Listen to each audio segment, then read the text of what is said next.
नमस्कार, मी राजेश खोपकर.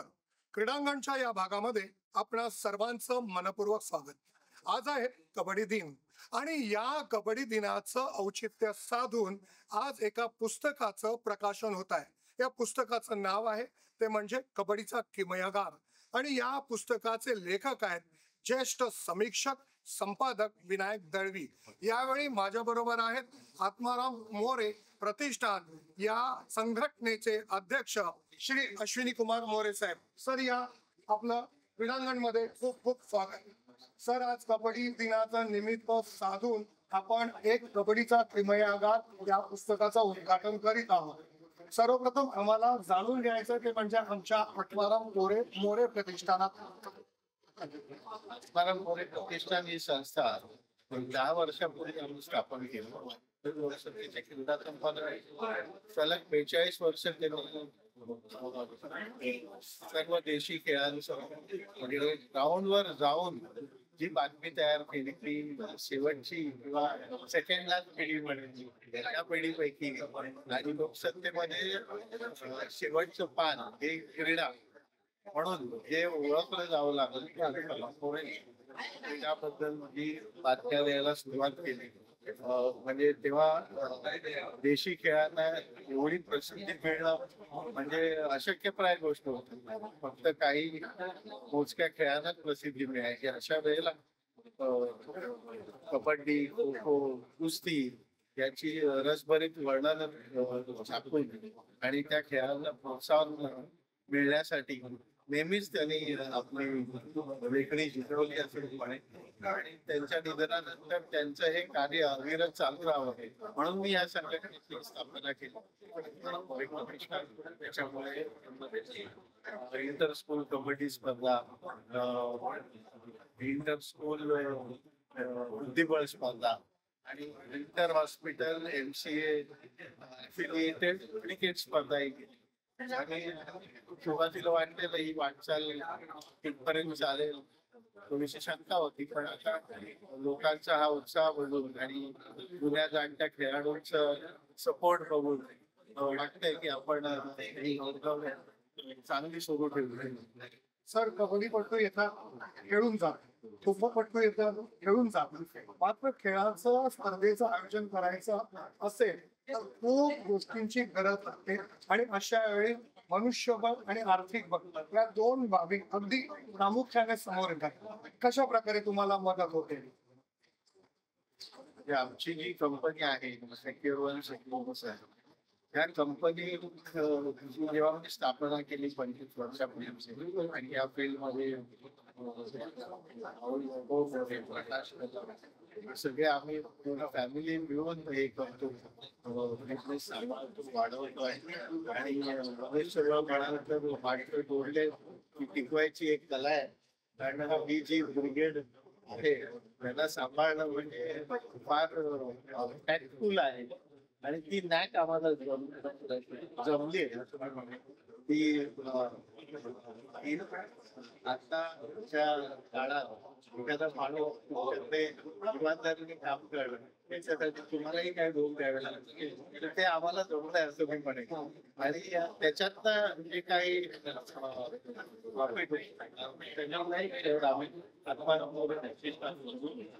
खर्च करून या स्पर्धा आणि याचा मागचा उद्देश ती प्रांजळ आणि निखळ आणि स्वच्छ उद्देश आहे. हे जे आपले मर्दानी खेळ आहेत ज्याला इक्विपमेंट्स लागत नाही. क्रिकेटला किती इक्विपमेंट लागतात आपण बघा, बॅडमिंटनला किती इक्विपमेंट्स लागतात, खो खो कबड्डी, कुस्ती याला तुमची शारीरिक कॅपॅसिटी, तुमचं या मस्क्युलर पॉवर, तुमचं माइंड सेट, तुमची मेंटल स्टेट हे सगळं व्यवस्थित असेल तर तुम्ही अतिशय कुठल्या सामुग्रीविषयी हे खेळ खेळू शकता. आता आपण जी गप्पा चर्चा संवाद साधणार आहोत तो खरा किमयागार आपल्या बरोबर आहे.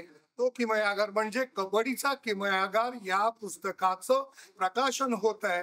त्या पुस्तकाचा लेखक म्हणजे आदरणीय श्री विनायक दळवी. आपण चंद्रशेखर संत, बी करमरकर, त्याचबरोबर मुकुंद धस असे अनेक लेखकांना क्रीडा लेखन साहित्यामध्ये पाहिलंय.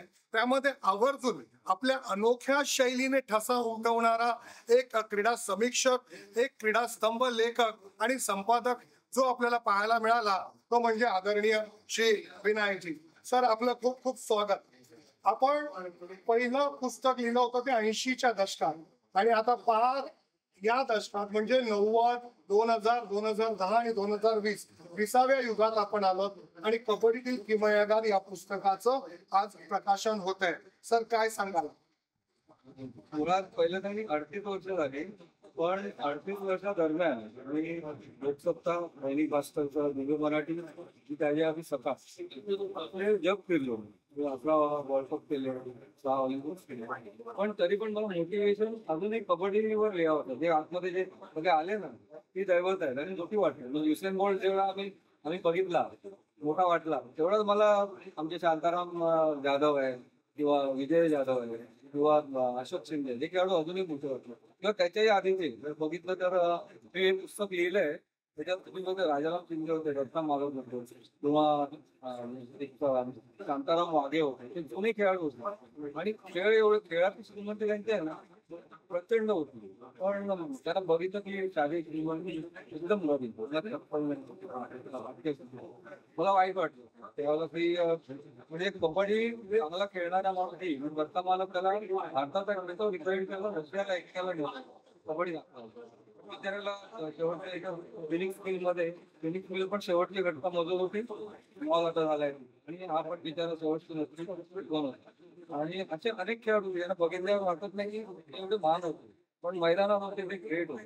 मग त्यांचा खेळ मला अजूनही म्हणजे काही लोकांचे बघितले, काही लोकांचे आत्मानामुळे प्रतिष्ठित आहेत ते आत्मानामुळे ते बॉस होते ते सांगायचे आणि ते ऐकून अरे आपण पण लिहायला पाहिजे.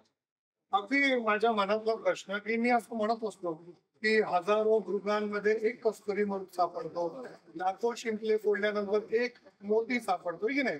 आणि मग सर तुम्हाला एवढं मोठं पुस्तक लिहायचं आहे तर शब्द हवेत, मग ते कुठून आणतात? त्यासाठी खूप अथक परिश्रम करावे लागतात, त्याबद्दल सांगा. शब्द म्हणजे माझं वाचन लहानपणीचा होता, बेस होता आणि शब्द मला असे मी अजून पण कागदावर लिहितो, ते कागदावर आपोआप आणि दुसरं म्हणजे ज्याच्यावर लिहितो त्या माणसाचं पण योगदान असतं, त्याचं मोठं करिअर असते किंवा फार मोटिवेट करतो की काय नाही आपोआप सुचत जातं. मला आता काय लिहिणार आहे मला पण माहिती असतं काय लिहिणार आपोआप मध्ये येत जातं.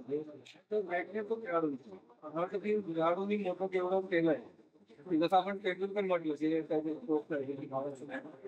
ते बघितल्यावर कुठे लिहावं वाटलं ते कबड्डी. पण अनफॉर्च्युनेटली क्रिकेटला जेवढं बाकी लोक फॉलो करतात किंवा मोठे होतात हे तेवढ्याच कोटी करू पण अनफॉर्च्युनेटली तेवढं त्यांना प्रसिद्धी मिळाली. मला वाटतं की 38 वर्षात दुसरं पुढे मला हे आश्चर्य वाटतं कोणतरी काढायला काही निघाले इंडियाने आताच मला पुस्तक दिलं तर त्याच्यात 100 योग्य आहे. पण मला वाटतं की आकडेवारी वगैरे म्हणजे निघायला चांगलं केलं आणखीन कोणीतरी प्रयत्न करून सायंटिस्ट राहील म्हणजे दैली किंवा लवकर असतील किंवा काय म्हणजे नवीन जनतेला कळलं पाहिजे हा खेळाडू असा होता.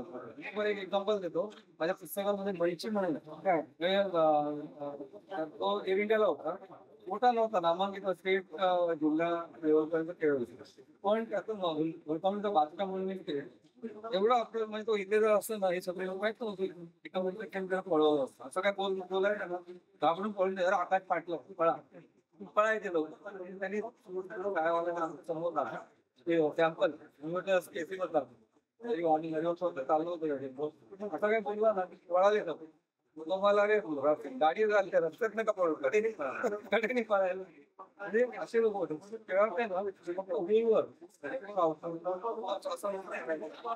ग्रेटनेस होता म्हणजे हा अनफॉर्च्युनेटली क्रिकेटचा आपण कव्हर ड्राईव्ह क्रिकेट ड्राईव्ह सगळं म्हणतो गुगली टाकावर हे कबड्डी पासून जर असतं ना तर हेच लोक प्रेम केलं असतं प्रेम केलं असतं. खरोखर दैदीप्यमान कामगिरी करणारे सर्व कबड्डीपटू त्या पुस्तकांमध्ये आहेत. तुम्हाला आवडेल, आम्हालाही आवडलेलं आहे. घ्या, वाचा आणि आनंद घ्या. पुस्तकाचं प्रकाशन सोहळा संपन्न होणार आहे आणि या सोहळ्याकरता यावेळी आपल्यामध्ये उपस्थित झालेले आहेत ते म्हणजे यशवंतराव चव्हाण सेंटरचे प्रतिष्ठानचे अध्यक्ष आणि आपल्या महाराष्ट्रातील कबड्डीचे सर्व आदरणीय शरद पवार साहेब.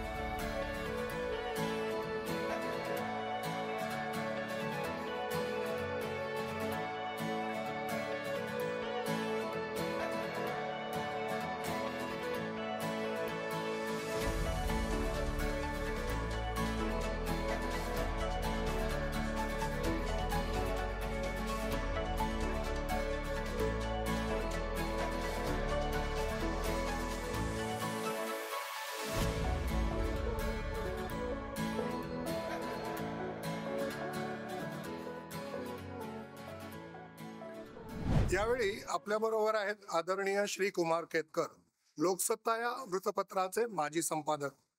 सर, आज आपण पुस्तकाचं प्रकाशन करताना तुम्ही सुद्धा हजर होता. कबड्डीचा किमयागार, काय सांगाल सर?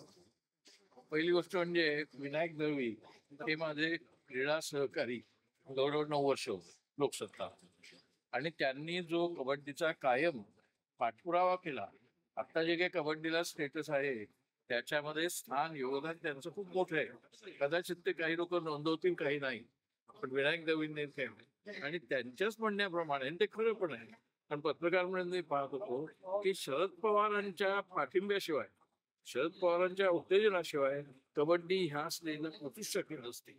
त्यामुळे शरद पवारांच्या हस्तेचं प्रकाशन होणं, विनायक दळवी माझे सहकारी यांच्या लेखनातनं ते येणं आणि मी तिथे हजर असणं माझा अत्यंत आनंदाचा क्षण आहे. आणि त्याच्यामुळे मी त्यांचे आभार तर मानेनच, पण माझ्या मते या पुस्तकामुळे अनेकांना प्रेरणा मिळेल, जरी ते कबड्डी खेळत नसले किंवा दुसरा खेळ खेळत असले तरी. कारण हे पुस्तक जे आहे हे एक प्रेरणा स्त्रोत आहे आणि या प्रेरणा स्त्रोताचं प्रकाशन मी हजर होतो हे मी भाग्य समजतो. यावेळी आपल्या बरोबर आहेत BCCIचे माजी जनरल व्यवस्थापक ते म्हणजे प्राध्यापक रत्नाकर शेट्टी. आवर्जून कबड्डीचा किमयागार या पुस्तकाच्या प्रकाशन सोहळ्याच्या वेळी ते उपस्थित होते. आपण त्यांच्याशी बोलूया. सर, सर्वप्रथम आपलं स्वागत. सर, प्राध्यापक रत्नाकर शेट्टी म्हटलं की क्रिकेट, आणि आज तुम्ही कबड्डीच्या पुस्तकाचं प्रकाशन होत आहे, कबड्डीचा किमयागार, आणि चक्क उपस्थित आहात. सर, काय सांगाल? नाही, कबड्डी हा खेळ आम्ही लहान असताना बघायचो. We have followed that game. आणि विनायक दळवीने लिहिलेलं पुस्तक त्यासाठी आवर्जून हजर राहणं वॉज इम्पॉर्टंट फॉर मी, आणि म्हणून मी आलो आज. आणि बरं वाटलं मला की बरेचसे कबड्डी प्लेयर्स ज्यांना आम्ही बघितलंय, त्यांचे पेपर्स मधनं इंटरव्ह्यूज बघितले, टीव्हीवर बघितले, त्यांना आज भेटलो. It was great. आणि साहेबांचं आज दर्शन झालं बऱ्याच दिवसांनी. It was a great function and nicely organised. Kabaddi आणि सर क्रिकेट दोन्ही खेळ मस्त आहेत आणि जबरदस्त आहेत. क्रिकेट बद्दल तर तुमच्याकडे गाथा आहे, कबड्डी बद्दल काय सांगा? Kabaddi popularize, it's a popular game. Indian game मध्ये जर खेळ पॉप्युलर असेल तर कबड्डी, आणि त्याला फॉलोईंग. आणि संस्था जी असते ना, people who are governing the game, त्यांची जबाबदारी असते की आपल्या गेमला कसं आपण पुढे घेऊन जाऊ शकतो. आणि मी नेहमी सांगत असतो की नुसतं क्रिकेटच्या पॉप्युलॅरिटीकडे बघू नका, पण look at why it is popular. कारण ज्या ऍडमिनिस्ट्रेटर्स होते त्या लोकांनी एवढी मेहनत घेतली, त्याला ग्रासरूट लेवलवर पॉप्युलर केलं. ते बाकीच्या खेळांनी सुद्धा केलं पाहिजे आणि तशीच प्रसिद्धी त्यांनाही मिळेल. आणि मला वाटतं it's time that all associations, all games, federations, they should take some lead from cricket and do their best.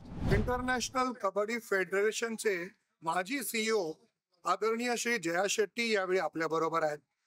Sir, kabaddi या खेळातील किमयागार ज्यांनी अशी किमया केली आहे की ज्यांच्या खेळामुळे प्रतिस्पर्धी गार झालेले आहेत, असे जे कबड्डी प्लेयर्स आहेत त्यांच्याबद्दल एक पुस्तक लिहिण्यात आलेलं आहे, ते म्हणजे विनायक दळवी यांच्या माध्यमातून. सर, काय बोलाल या पुस्तकाबद्दल? किमयागार ह्या शब्दाबद्दल मगाशी समारंभात शब्द आला. खरे किमयागार शरद पवार साहेबच आहेत. कारण कबड्डी 81 साली जपान टूर असेल, त्यानंतर एशियन कबड्डी फेडरेशनचे संस्थापक अध्यक्ष शरद पवार होते. त्यामुळे कबड्डीतला खरा किमयागार हे शरद पवारच आहेत. कारण आज त्यांनी जाता जाता एक वाक्य बोलले, जे चाललेलं आहे ते काय ठीक नाहीये, मला परत लक्ष घालावं लागेल. ही किमयागारची बोली असते. कारण त्यांनी अगदी ते कुठे समारंभाला आले किंवा स्पर्धेला आले, ते पहिलं काय विचारायचे, खेळाडू जेवतात कुठे, खेळाडू राहतात कुठे. या छोट्या छोट्या मूलभूत गरजा बघण्याचे जे वाटतं ते फक्त शरद पवारांनाच वाटलं. त्याच्यामुळे किमयागार खेळाडूच्या बद्दल बोलायचं असेल तर आपल्याला अर्धा-2 तास बोलायला लागेल. असे कितीतरी खेळाडू आहेत की शांताराम जाधव आहे, राजू भावसार आहे, अशोक शिंदे आहे, अगदी जुन्या काळातले आमच्या बरोबरचे शेखर शेट्टी आहेत, जे भारताचे पहिले कप्तान होते. म्हणजे ह्या लोकांनी जे कबड्डीसाठी जे योगदान दिलेले आहे, आणि टीम महाराष्ट्राची टीम क्रीडांगणावर आल्यानंतर जिंकणारच या उद्देशाने किंवा या निर्धारानेच खेळत होते. असे सदानंद शेट्टी, त्यांनी 18 वर्ष भारतीय रेल्वेचं प्रतिनिधित्व केलं, पहिले अर्जुन पुरस्कार विजेते. हे जे खेळाडू आहेत असे परत खेळाडू होणार नाहीत. आणि हे खेळाडूच्या मागे उभे राहणारे शरद पवार, असे परत शरद पवार कुणी पैदा होणार नाही, एवढं सांगतो. यावेळी आपल्या बरोबर आहेत ग्रँड मास्टर आदरणीय श्री प्रवीण ठिपसे सर. आपण त्यांच्याशी बोलूया. सर, कबड्डीचा किमयागार या पुस्तकाचं आज प्रकाशन झालेलं आहे. या पुस्तकाबद्दल काय बोलाल? महत्वाची गोष्ट सर्वात अशी की क्रीडापटूंच्या एका कुठल्याही क्रीडा स्पोर्ट्स डिसिप्लिन मध्ये अशा प्रकारचे पुस्तकं येणं हे फार आवश्यक आहे. कारण कुठल्याही खेळाला एक राजमान्यता आणि एक समाज मान्यता या दोन्ही गोष्टींची आवश्यकता असते. राजमान्यता आपल्याला अर्जुन अवॉर्ड मिळतात, पण एक समाजाची मान्यता जी आवश्यकता असते, आणि त्यासाठी मोठे जे नेते आहेत त्या लोकांनी त्या प्रकारे जर इनिशिएटिव्ह घेतला आपण जसं म्हणतो, आणि सगळ्या खेळाडूला काय पाहिजे, खेळाडूला खेळण्यासाठी व्यवस्थित म्हणजे कंडिशन पाहिजेत, समानता पाहिजे, अन्याय नको, आणि पोटापाण्याचा व्यवसाय झाला तर कुठलं तरी. आणि त्याहीपेक्षा महत्वाची गोष्ट म्हणजे की रेकग्निशन. आपण जेव्हा वर्षानुवर्ष आपण तासन तास आपण हजारो तास काम करतो, त्यावेळी आपल्याला काहीतरी अवॉर्ड मिळतात, परंतु समाजाला त्याची जाणीव होत नाही. रिकग्निशन याला महत्व आहे. आणि एक त्या समाजाला ती जाणीव करून देणं की आपल्या स्पोर्ट्समनचं योगदान किती मोठं आहे, ते फार महत्वाचं असतं. आणि ते पवार साहेबांमुळे एक फार मोठ्या प्रमाणावर झालं असं मला वाटतं. महत्वाची गोष्ट अशी की ज्यावेळी आम्ही खेळायला सुरुवात केली त्यावेळी स्वयंमध्ये क्रीडा महत्वाचे होते, पण सगळं काम जे आहे ते वर्तमानपत्र करत डिपार्टमेंट चालत होतं. तिथे कुठेतरी पॉलिसीज बदलून क्रीडापटूंच्या फायद्याच्या पॉलिसीज वगैरे अशा प्रकारचा विचार करायचा ते होते. ते वेगवेगळ्या क्षमतेमध्ये, वेगवेगळ्या कपॅसिटीमध्ये साहेबांनी केलं. पण कबड्डी जो खेळ आहे त्याला विशेषतः भारतीय खेळ त्याला उचलून वरती आणायचं एक फार मोठं काम झालं. आणि इतरही खेळांना, म्हणजे माझं असं म्हणणं आहे की फक्त कबड्डी किंवा क्रिकेट नाही, तर बाकी खेळाडूंमध्ये कुठलाही खेळाडू जर गेला आणि कुठल्याही त्याला शासनाच्या कुठल्या तरी स्कीम आहेत त्याप्रमाणे तुम्हाला आवश्यकता नाही की तुम्ही त्यांच्याच खेळापैकी असलं पाहिजे, तरी संघटना ओळखीची असो नसो, कुठल्याही क्रीडापटूला कधीही मला वाटतं दरवाजा बंद आहे असं कुठल्याही रात्री 10 वाजता देखील. तर अशा प्रकारचे ते कबड्डीलाच नाही, मला वाटतं क्रीडा प्रकारातील खेळातील किंवा अगर असंच त्याला म्हटलं पाहिजे. नुकताच कबड्डीचा किमयागार या पुस्तकाचा प्रकाशन सोहळा संपन्न झालेला आहे, आणि यावेळी आपल्या बरोबर आहेत मुंबई मराठा पत्रकार संघटनेचे अध्यक्ष आणि ज्येष्ठ क्रीडा समीक्षक संदीप चव्हाण सर. आपण त्यांच्याशी बोलूया. सर, आपलं स्वागत आहे. सर, प्रकाशन सोहळा संपन्न झालेला आहे आणि कबड्डीतील किमयागार आपण पाहिलं, काय सांगू शकाल? सर्वप्रथम मी मुंबई मराठी पत्रकार संघाचा अध्यक्ष या नात्याने विनायक देवी या पुस्तकासाठी शुभेच्छा देतो. विनायक देवी आणि मी स्वतः आम्ही आजवर जगभरामध्ये 5 ऑलिम्पिक क्रीडा स्पर्धा ज्या ते कव्हर केलेल्या आहेत. आणि विनायक देवी अख्खं जग मी फिरलेलं आहे क्रीडा स्पर्धांसाठी. त्या माणसाचा अभ्यास, लिखाणाची शैली, विशेषतः क्रिकेटवरचं त्यांचं प्रेम, अनुभव हे सगळं पाहता कबड्डीवरचं त्यांचं लिखाण जे आहे ते माझ्या हृदयामध्ये बसलेलं आहे. माझ्यातले तर जे कबड्डी शौकीन आहेत, जे क्रीडा शौकीन आहेत, आजही म्हणजे जवळजवळ मला असं वाटतं जवळजवळ एक 28 वर्षांनी या पुस्तकाची 3री आवृत्ती निघते. आणि अगदी 2 शब्दात जर सांगायचं झालं तर कबड्डीचं किनागार ही कबड्डीची गीता आहे. कारण आपल्या घामाने, आपल्या परिश्रमाने महाराष्ट्रातली कबड्डी एशियाड पर्यंत घेऊन जाणारे जे खरे कबड्डी महर्षी जे आहेत, ज्यांनी कबड्डी रुजवली, वाढवली, या सगळ्या कबड्डीतल्या हिरोंचं अस्खलित वर्णन या पुस्तकात आहे.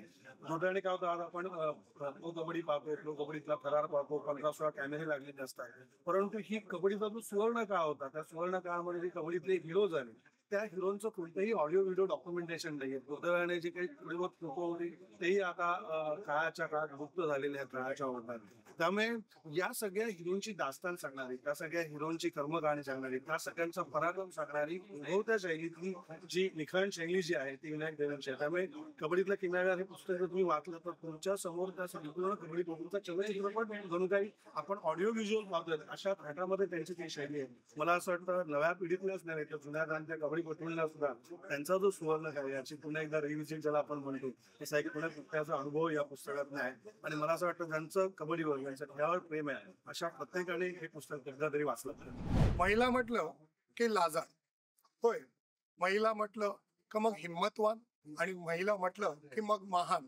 कबड्डी खेळात अशीच एक लाजाळू मुलगी जी आपल्या कबड्डीच्या हिम्मतवान खेळाने महान झाली, तिचं नाव म्हणजे माया अकरे. यावेळी आपल्या बरोबर आहेत अर्जुन पुरस्कार विजेती माया अकरे. आपण त्यांच्या बरोबर बोलूया.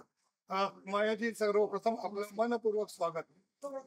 कबड्डी मधील अर्जुन पुरस्कार मिळवणारी पहिली महिला, आणि ती सुद्धा माझ्या महाराष्ट्रातील. खूप खूप आम्हाला आनंद होत होता. अर्जुन पुरस्कार मिळाला त्यावेळी तुम्हाला काय वाटत होतं? अर्जुन पुरस्कार जेव्हा मिळाला तेव्हा तर मला 2 गोष्टींची खूप उणीव झाली. कारण माझ्या भावाने मला या खेळासाठी खूप हे केलं, आणि मला त्यावेळेस जेव्हा मी रिटायरमेंट घेतली त्यावेळेस त्यांनी मला खूप समजावून सांगितलं. मला त्यांनी सांगितलं की अर्जुन अवॉर्ड घे आणि मग तू घे. म्हटलं मी कोणत्याही पुरस्कारासाठी खेळत नाही. मी एक असे होते 84ला मी डिक्लेअर केलं आणि मला 83चं नंतर मिळालं, ते 86ला डिक्लेअर केलं. ठीक आहे, पण म्हणजे ती एक, आणि माझ्या सरांची खूप इच्छा होती की ते मिळालं पाहिजे. आणि ज्यावेळेस मला डिक्लेअर झालं ना त्यावेळेस की मी जो घेतलेला निर्णय माझा होता तो मी बरोबर योग्य रीतीने घेतला, आणि सरांना मी त्यांची जी जागा आहे ती मिळवून दिली. त्यामुळे तो आनंद, आणि त्यावेळेस माझा भाऊ नव्हता हे माझं होतं, पण ते मिळवल्यानंतर मला, कारण पुरस्कारासाठी मी खेळत होतो, पण त्यांना दिलेला आनंद माझ्यासाठी खूप होता. त्याच्यानंतर माझ्या भावंडांनी मला केलेला सपोर्ट, माझ्या आई वडिलांनी, सामान्य घरातली आणि म्हणजे मासेमारी, तर त्या ह्याच्यामध्ये मला त्यांनी घेऊन दिलं आणि इतके वर्ष मी खेळत राहिली. तर त्यांचे कुठेतरी माझ्याकडे सगळ्यांचे आशीर्वाद होते आणि त्यामुळे मला मिळालेले. दुसरं म्हणजे असं मी खेळले, मला मिळाला पुरस्कार, ही गोष्ट फार वेगळी आहे, पण मला प्रशिक्षित केलं, मला पुढे नेण्याचं काम केलं ते एक माझे गुरु भाई कावसे, त्याच्यानंतर पत्रकार परिवार, की ज्यांनी आम्ही खेळत होतो पण आम्हाला नाव देण्याचं काम केलं. ऑफकोर्स हे सगळेजण आहेत, पत्रकारांनी आम्हाला मोठं केलं. मी असं म्हणजे आमचा खेळ त्यांनी प्रतोंडला मग त्याने विनायक दळवी, नंतर म्हणजे ते कसं प्रत्यक्षात ग्राउंडवर आहे, ग्राउंडवरचा आमचा गेम बघायचे, आम्हाला त्याच्यातले सजेशनही द्यायचे, आम्हाला ते वडिलांसारखे होते. सन 1975 महाराष्ट्राच्या कबड्डी संघाचे कर्णधार यावेळी आपल्या बरोबर आहेत आदरणीय विजय जाधव सर. आपण त्यांच्याशी बोलूया. खास बाब म्हणजे विनायक दळवी यांनी कबड्डीचा किमयागार हे जे पुस्तक लिहिलेलं आहे, या पुस्तकामध्ये आवर्जून विशेष असा उल्लेख केलेला आहे तो सरांचा. सर, आपलं स्वागत आहे. सर, आपण कबड्डीचे आमच्या महाराष्ट्राच्या संघाचे कॅप्टन होते, काय सांगाल? मी माझ्या कॅप्टनशिप सांगतो की गेली 18 वर्ष कंटिन्यू मुंबईच्या कॅप्टनशिप महाराष्ट्राची. मुंबईच्या बाहेर कॅप्टनशिप बाहेर काढणार पहिला खेळ मी विजयराव चाता करून खेळलो आहे. चाता संघाचे खेळलो तेव्हा मला कॅप्टनशिप मिळाली आणि माझ्या संघाचं दैव म्हणजे डॉक्टर नरेंद्र दाभोळकर, की माझ्या संघाचे खेळाचे त्यांना स्वतः 2 छत्रपती आवडले. त्यांच्या मार्गदर्शनाने मी घडलं होते. माझे मंडळाचे अध्यक्ष कैलासजी गोविंदराव उतळे, की त्यांनी आज हजारो खेळाडू घडवलेले आहेत. त्यांच्या मार्गदर्शनाखाली 8 ते 10 खेळ छत्रपती अवॉर्ड तयार झालेले आहेत. ती श्री शिवाजी मध्ये ते रोज 400 मुले डिले प्रॅक्टिस करतात सर्व गेमची आणि निःशुल्क असतात. त्यांच्या मार्गदर्शनाने आम्ही आज मला संधी मिळाली. त्यांच्या मार्गदर्शनाने एक म्हणून मिळवू शकली आणि त्याबद्दल मला अतिशय आनंद वाटतो की कबड्डीतल्या पश्चिम महाराष्ट्रात पहिला छत्रपती अवॉर्ड 75-76 चालतात. 70 साली चालू झालेला 75 पण मुंबईच्या भागात छत्रपती अवॉर्ड पण कधी कोणा गेलं नाही. पहिला छत्रपती अवॉर्ड मी पण पहिले करणारा पण मला मिळाले. त्यामुळे मला अतिशय आनंद होते हा सोहळा बघताना सुद्धा. कबड्डी खेळातील चंद्र, सूर्य, तारे आणि कबड्डी खेळावर मनमुराद प्रेम करणारे सर्व मान्यवर यांच्या उपस्थितीमध्ये कबड्डीतील किमयागार या पुस्तकाचं प्रकाशन सोहळा आता इथे संपन्न झालेला आहे. पुन्हा एकदा आपली भेट होईल क्रीडांगणच्या पुढील भागामध्ये. तोपर्यंत धन्यवाद.